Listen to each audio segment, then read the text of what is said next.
लिखो ऋग्वेद के बारे में।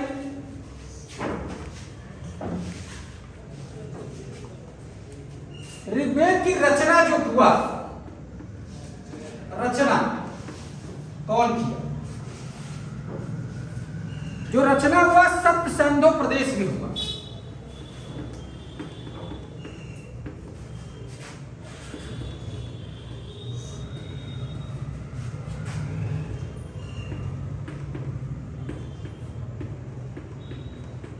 ऋग्वेद की रचना जो हुई सप्तसंधो प्रदेश में हुई।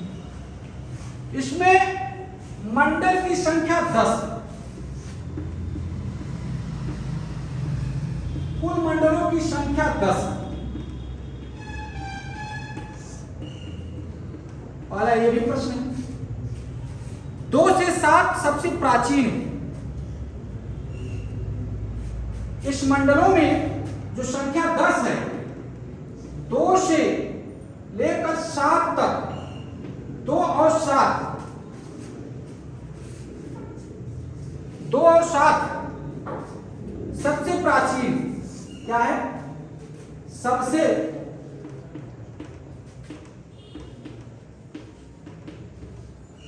प्राचीन मंडल। 2 और 7 सबसे प्राचीन मंडल। 1, 8, 9, 10, 1, 8, 9 और 10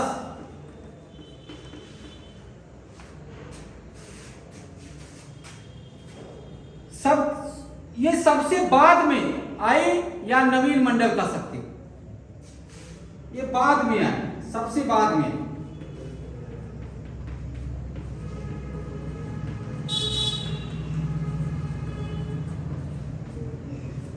दसवें मंडल में पुरुष सूक्त की व्याख्या किया गया है और 9वां मंडल में सोम देवता की व्याख्या किया गया है। आगे बताएंगे।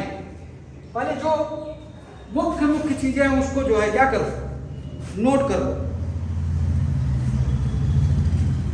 बाद में मतलब परवर्ती काल का है।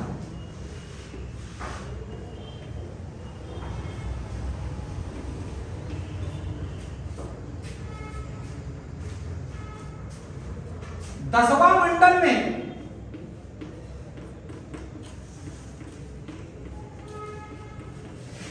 पुरुष सूक्त की व्याख्या किया गया है। पहले जो मुख्य चीजें उसको नोट कर लो। पुरुष सूक्त क्या है उसको बताएंगे। पुरुष सूक्त की व्याख्या किया गया है। और 9वां मंडल में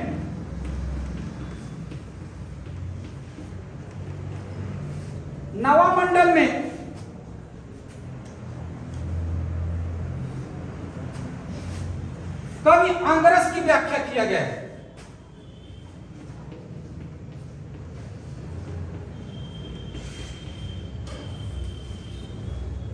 जिसमें कवि अंगरस ने कहा है कि मैं वैद्य हूं, मेरा पिता वैद्य है, मेरी माता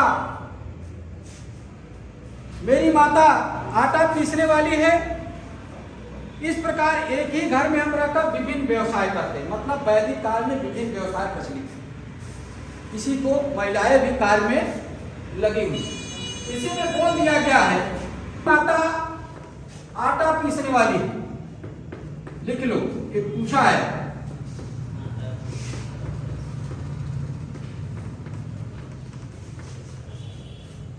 मेरी माता आटा पीसने वाली है। इस प्रकार एक ही घर में रहकर विभिन्न व्यवसाय में लोग लिप्त हैं या संलग्न हैं। इस प्रकार एक ही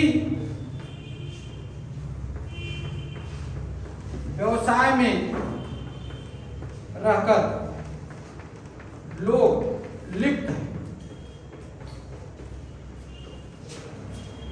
अलग अलग एक ही घर में रहकर, एक ही व्यवसाय में, एक ही घर में रहकर अलग अलग व्यवसाय, एक ही घर में रहकर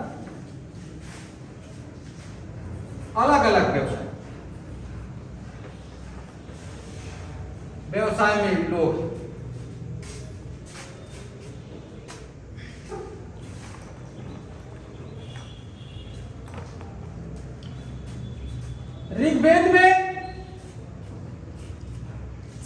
भक्त की प्रधानता है, भक्ति भाव की, भक्त की प्रधानता है।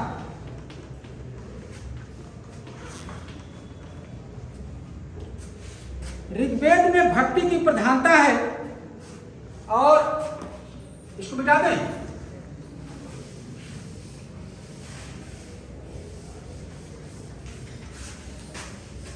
ऋग्वेद में भक्ति की प्रधानता है। ऋग्वेद में 10 मंडल, 1028 सूक्त,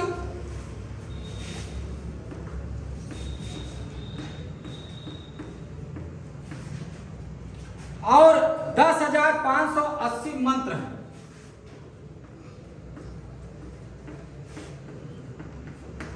ये प्रश्न पूछा, और ये कितने मंडल?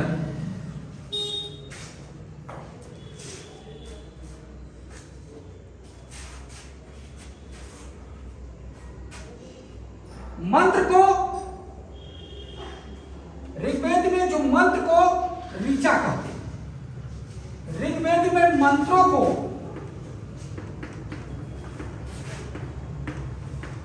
ऋचा कहते हैं।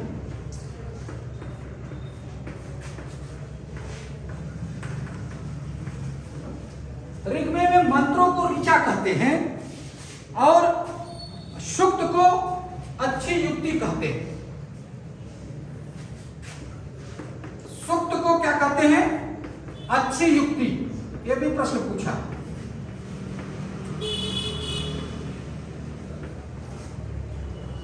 अच्छी युक्ति कहते हैं।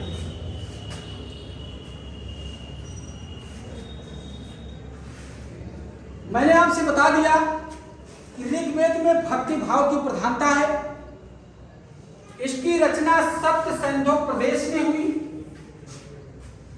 इसमें 10 मंडल है, 2 और 7 मंडल सबसे प्राचीन है, और 1, 8, 9 और 10 मंडल परवर्ती काल के हैं, तो नवीन मंडल। 1 और 10 मंडल तो एकदम नवीन है। और 10वें मंडल में पुरुष सूक्त की व्याख्या किया गया है, और 9वें मंडल में, ऋग्वेद के 9वें मंडल में अंग्रेस या कवि अंग्रेस की व्याख्या किया गया है। और कवि अंग्रेस इसमें ये बताते हैं कि मेरे पिता वैद्य हैं, मेरी माता आटा पीसने वाली है। ये स्टेटमेंट पूछा है, मेरे पिता वैद्य हैं, मेरी माता आटा पीसने वाली है। हम एक ही घर में रहकर क्या करते हैं? अलग अलग व्यवसाय करते हैं, किसी प्रकार की रोक नहीं। इसका मतलब है कि वैदिक काल में विभिन्न व्यवसाय आदमी लोग चुन सकते हैं, एक ही घर में रहकर क्या कर सकते हैं, कोई रोक नहीं था। कि जो कहते हैं वर्ण व्यवस्था, ब्राह्मण क्षत्रिय शुद्ध वैश्य जो थे वैदिक काल में, वो किस पर आधारित? वो आधारित थे कर्म पर। जो जैसा कर्म करता था, जन्म पे आधारित नहीं थे। बाद में उत्तर वैदिक काल में जन्म पे आधारित हो गया, एक कर्म पे आधारित था। क्या था? ऋग वैदिक काल में जो वर्ण व्यवस्था थी वो किस पे आधारित थी? कर्म। तो पूछ लिया ऋग वैदिक काल में मंडलों की संख्या कितनी है? कितने? 2 से 7 क्या है? सबसे पुराना है। और 1, 8, 9, 10 सबसे नई है, और 1 और 10 तो एकदम नहीं। किसमें पुरुष सूक्त की व्याख्या किया है? तो 10वें मंडल। किसमें? 10वें मंडल। कवि अंग्रेस की किसमें व्याख्या किया गया है? 9वें मंडल। और इसमें किसकी प्रधानता है? ऋग्वेद में भक्ति भाव की प्रधानता है। इसकी रचना कहाँ हुई? सप्त सिंधु प्रदेश में। कितने मंडल हैं? 10। सूक्त कितने हैं? 10,128। मंत्र कितने हैं? 10,500 कितने? 80 हैं। मंत्रों को क्या कहा जाता है ऋग्वेदिक काल में? ऋचा कहा जाता है। शुद्ध को क्या कहा जाता है? अच्छी युक्ति कहा जाता है। अच्छी युक्ति कहा जाता है। और फिर बाद में जो ऋग्वेद आया,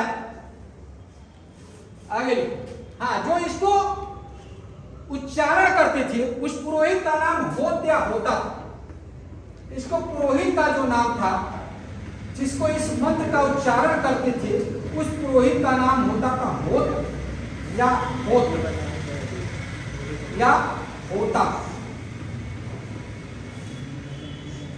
यह भी प्रश्न पूछा है। कितना टाइम हो गया?